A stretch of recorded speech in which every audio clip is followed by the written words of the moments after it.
Hello, and welcome to this quick tutorial video brought to you by the Dashboards and Analytics team at the University of Maryland.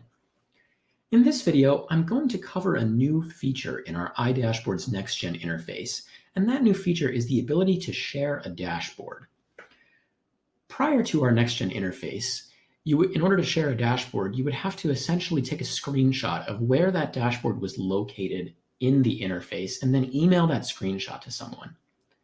In the new NextGen interface, you can actually share a dashboard by going to the hamburger icon and then clicking on Share Dashboard.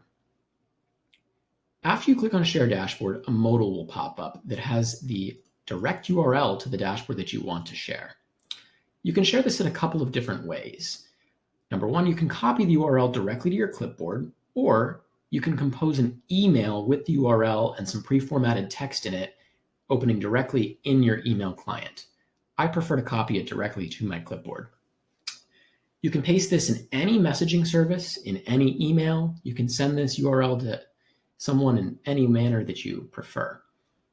When they click on the URL, I'm just going to paste it into a new tab. The iDashboards interface will open and go directly to that dashboard. This is a really great feature, and it's one that we're proud to support in our new iDashboards NextGen interface. Thanks for watching this quick tutorial video. Be sure to check out our others.